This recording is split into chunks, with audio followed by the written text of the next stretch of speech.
mudah-mudahan semua dalam keadaan sehat. Saya Kak Rose hari ini sudah siap untuk menemani Anda. Hari ini kita akan ngerumpi-gerumpi karena ini memang acaranya adalah Rumpi No Secret.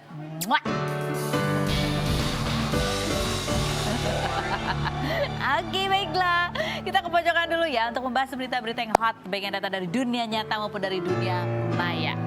Kemarin sih ada banyak berita yang lagi rame ya, itu sih sebenarnya beritanya kemarin. Cuman karena kita punya beberapa wawancaranya dan kita juga mau bacain komentar netizen tentu saja karena ini masih ramai menjadi perbincangan. Yang pertama itu adalah mengenai putusan Pengadilan Tinggi Banten ya terhadap status gugatan seorang ibu yang bernama Weni yang menggugat pengakuan anak kandungnya itu sebagai anaknya Rezky Aditya begitu, dan ini udah sampai ke Pengadilan Tinggi. Jadi sebelumnya itu gugatannya sempat ditolak, apalagi gugatan untuk melakukan tes DNA. Tapi akhirnya di Pengadilan Tinggi ini justru diputuskan bahwa Rezky Aditya adalah ayah biologis dari anaknya Weni Aryani, anak yang dilahirkan oleh Weni Aryani begitu ya. Pokoknya intinya ini tanpa tes, ini belum tes DNA kalau nggak salah sudah diputuskan. Jadi kalau Rezky Aditya mau membantah, buktinya harus menyertakan tes DNA gitu ya. Begitulah kurang lebih. Nah, kita juga mau putar lagi, sebenarnya apa sih alasannya? Alasannya kenapa setelah sekian tahun setelah Rezky Aditya menikah, punya anak, baru deh ada gugatan seperti ini. Apa sih latar belakangnya? Kita lihat, ini adalah cuplikan wawancara kita dengan Weni di tanggal 10 Agustus 2021 berikut ini. Kenapa saya baru keluar sekarang? Karena kan memang saya mengalami fase masa lalu saya ya Kak Ros ya. Masa lalu yang saya juga harus healing. Saya harus berdamai dengan diri saya. Saya mengatasi adiksi saya yang jatuh bangun itu. Buat saya pribadi keluar begini juga bukan hal mudah Kak, gitu kan?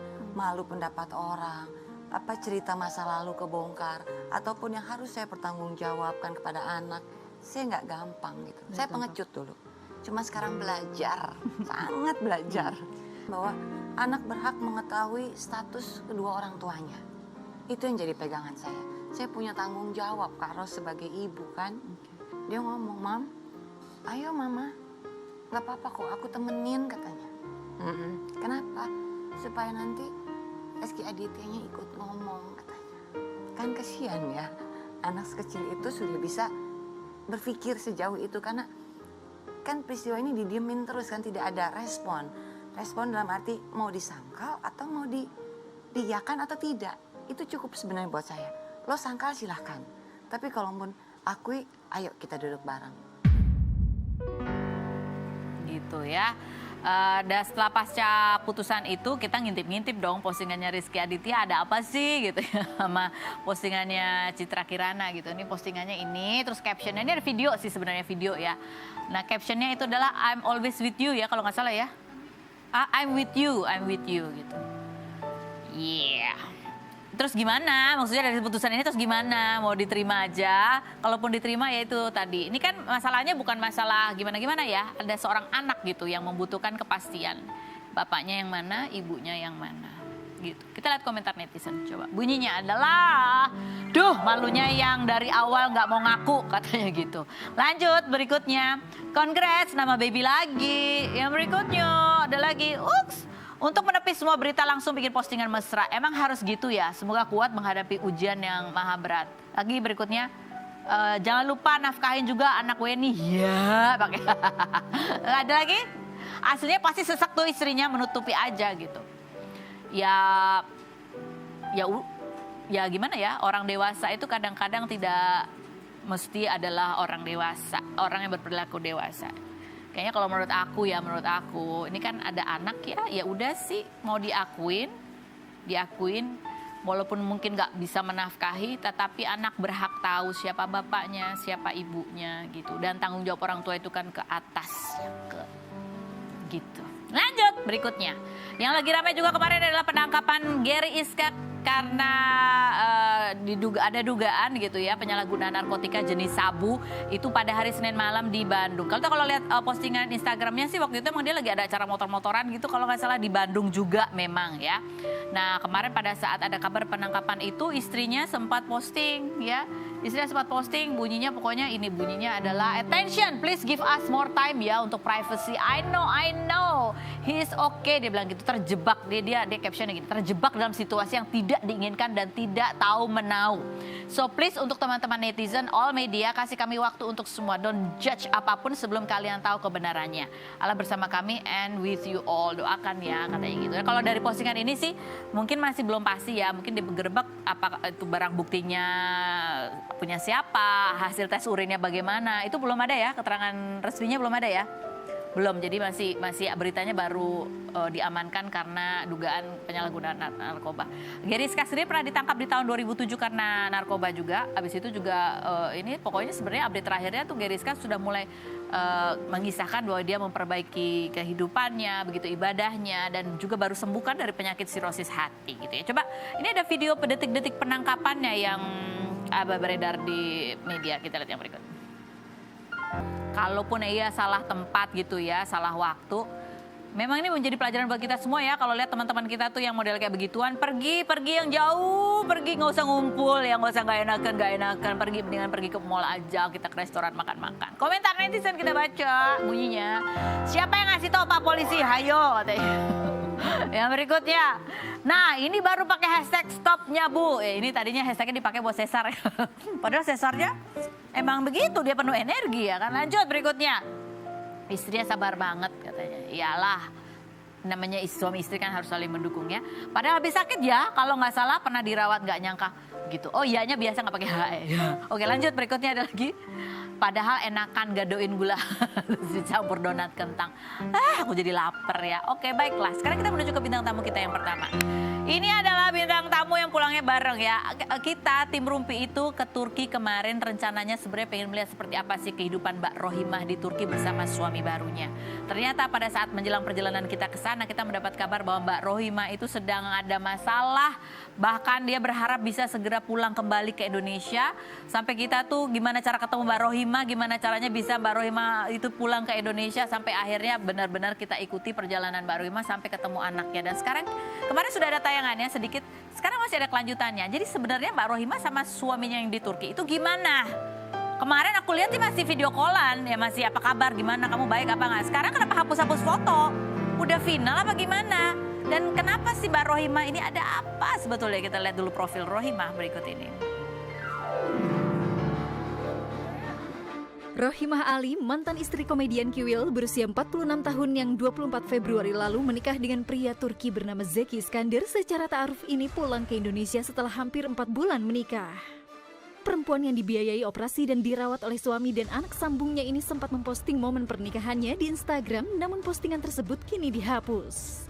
Rohimah yang pernah menikah dengan Kiwil selama 22 tahun dikaruniai 4 anak dan bercerai Maret 2021 karena tidak mau dipoligami lagi. Ini kabarnya pulang ke Indonesia karena anak-anaknya kehabisan uang, sedangkan ayah mereka susah dihubungi namun paspornya sempat ditahan suaminya. Benarkah alasan Rohimah pulang ke Indonesia karena suaminya di Turki tidak mau menafkahi anak-anak Rohimah? Seperti apa reaksi suami Rohimah ketika tahu istrinya pulang ke Indonesia? Dan apa komentar Rohimah melihat postingan istri Kiwil, Fenty Vigianti bersama Eva Berisima, mantan istri Kiwil? Saksikan kisah selengkapnya hanya di Rumpi No Secret. Oke, ya kita sudah bersama Mbak Rohimah ini ya. Aku cukup sering deh ketemu Mbak Rohimah ya. Tapi ini ada artikel yang terbaru nih ya, media-media di sana gitu menduga, banyak dugaan di luar sana gitu yang mengatakan bahwa Rohimah itu terbang ke Indonesia, buru-buru ke Indonesia itu sebenarnya demi menjenguk Kiwil tanda tanya. Karena persis pas Mbak Rohimah pulang itu ya itu di saat-saat Mas Kiwil juga sakit. Jadi gini, saya terus kan sebelumnya ngomong sama, kemarin kan aku belum cerita sama Karos ya, bukannya lupa sih, baru inget. Kemarin diingetin sama Mbak Ita. Sebelum aku ketemu sama Karos, aku udah ngomong duluan sama Mbak Ita. Mbak, ini kenapa ya gue udah 2 kali diimpiin kok kayak begini? Apa kata Mbak Ita? Apa?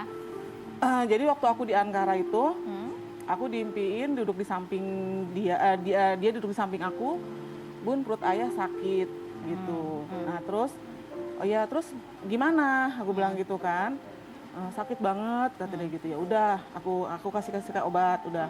Terus udah aku langsung bangun-bangun 4:30 mendusin. Kenapa nih gue ngimpiin dia? Oke, gitu loh. itu pertama kali Pas mimpi. di Istanbul, aku ngimpiin lagi. Itu gimana mimpinya?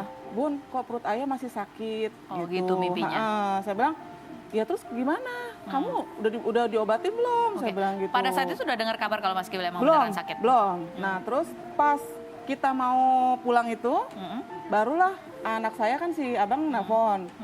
Bun, ayah sakit katanya gitu. Oh, saya bilang gitu. Ya udah, saya bilang gitu. Ya doain aja, mudah-mudahan nggak apa-apa. Saya bilang. Nah si Eva juga ngabarin lagi tuh, pas dia udah nyampe di bandara.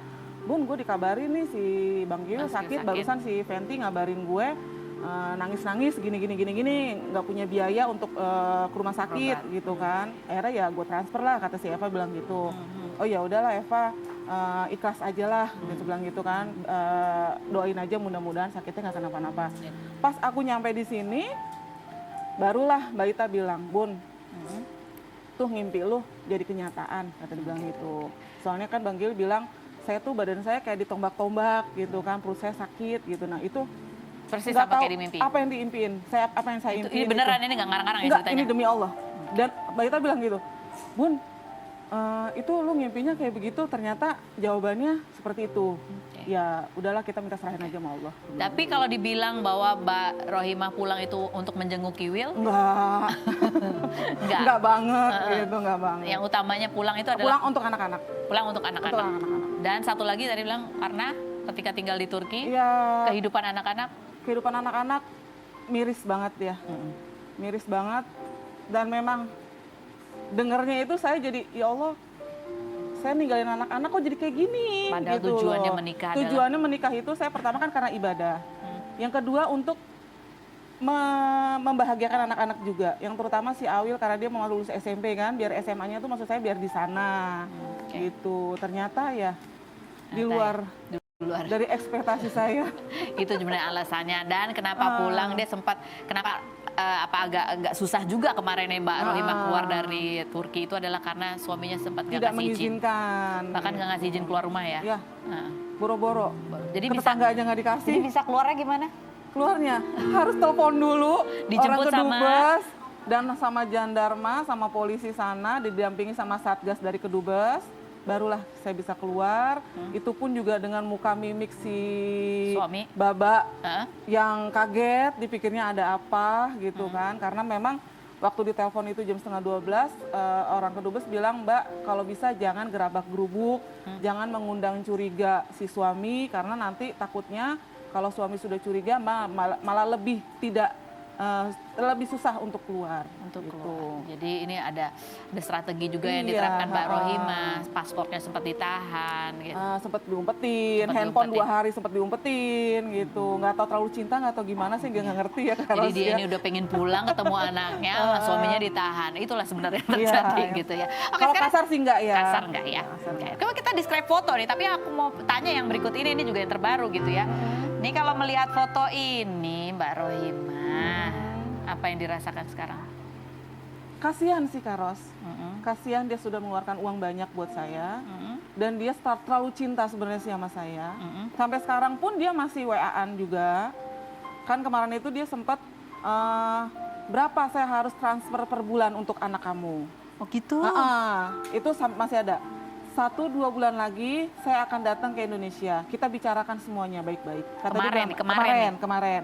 Terus saya bilang gini, terus dia nanya, kaki kamu gimana kondisinya? Saya bilang, saya akan datang ke rumah sakit untuk kontrol, untuk ronsen. Saya bilang gitu, karena memang ada urat yang mungkin saya masih sampai sekarang masih ngebet, saya bilang gitu. Ini yang berikut nih, kenapa foto-fotonya dihapus tapi dari Instagramnya Mbak Rohimah? Kalau memang dia masih WhatsApp, masih nanya, Seperti itu ya. masih ingin memperbaiki gitu kan kalau dengar ceritanya? Kalau untuk saya sih, kemarin itu saya sudah final sebenarnya ya. Sudah final karena memang omongan dia kan dia tidak mau menolong anak-anak saya. Tapi kan dia nanya berapa bulan? Saya sudah nyampe sini, barulah dia ngomong seperti itu. Seharusnya kan kemarin waktu saya masih di sana, Ya gitu kan. loh. Masih proses kali ya. Ya kan suratnya belum jadi, masih talak 1, gimana Mbak? Untuk sementara lah saya hapus aja dulu deh. Dihapus apa disimpan? Disimpan sih ada. Jadi nunggu 1-2 bulan ini. Nunggu 1-2 bulan bagaimana kabar dia, bagaimana itikat baiknya dia datang ke Indonesia. Bicarakan nanti ada saksi pengacara dubes dari kita RI sama dubes Turki, rencananya seperti itu. Gimana? Ya ada perjanjian aja lah. Perjanjian ke depan. Jadi masih terbuka nih Masih, kemungkinannya. ya kemungkinan sih 40% lah ya. Tapi saya ngelihat itikat baiknya dia dulu seperti apa ke anak-anak. Seandainya ini tidak bisa berhasil di pernikahan yang dengan Baba ini, masih ada niatan untuk menikah lagi Mbak Rohima? Kayaknya nanti-nanti deh Karos. Nanti-nanti ya. Kayaknya mesti calling down dulu kayaknya saya. Calling down. Calling down. Karena kemarin menikah itu alasannya karena ingin supaya anak-anak ada yang membiayai. Ya memang sih ibadah juga ya, tapi yang utama untuk ada jenjang kehidupan anak-anak tuh bisa lebih baik sebenarnya kemarin itu. Oke. Ini ada foto juga Mbak Rohima bersama anak-anak ya. Ini sebelum keberangkatannya ke Turki. Gitu, anak-anak mengantar, bahkan Awil sampai cium-cium Mbak Rohima, diciumin semuanya. Dan pada saat Mbak Rohima 4 bulan di sana, ya anak-anak itu kehidupannya itu tadi Mbak Rohima bilang susah gitu ya. Uang pada habis gitu ya, hampir harus jual gerobak. Iya. Gerobak dagangannya Mbak Gerobak Rohima. Gitu. Dan pada saat pulang seperti apa sih? Kami mengikuti perjalanan Mbak Rohima pertama kali bertemu lagi dengan anak-anaknya di rumah. Kita lihat berikut ini.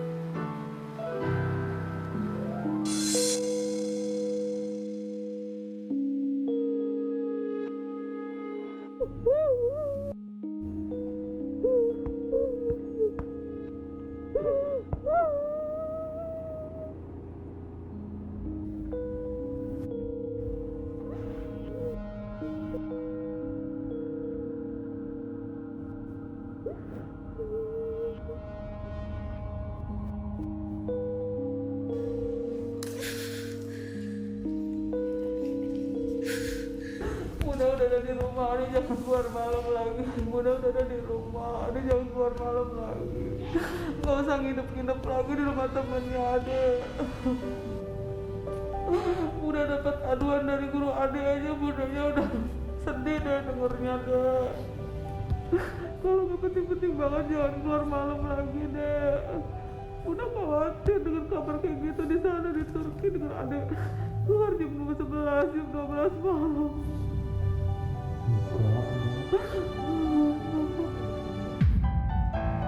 Oh, kasihan ya anak-anak. Kita panggil anak yang tertua yang sudah berusia 22 tahun nih. Si Abang Nanda silahkan masuk. Assalamualaikum Bang. Hai Abang. Silakan duduk Bang. Aduh Sama gimana Bapak pengalaman kayak 4 gini. bulan ditinggal sama Bunda Bang. Ini Bunda sempat cerita nih apa yang menjadi keresahannya dengar cerita anak-anak katanya sempat sahurnya cuma nasi sama kerupuk gitu ya. Dikasih uang harapan Bunda bisa tahan 3 bulan ternyata 2 minggu udah 1 bulan. 1 bulan. Makanan 2 minggu ya habisnya ya. Makanan 2 minggu. Ada cuplikannya mau kita tampilin? Oke, kita lihat yang berikut.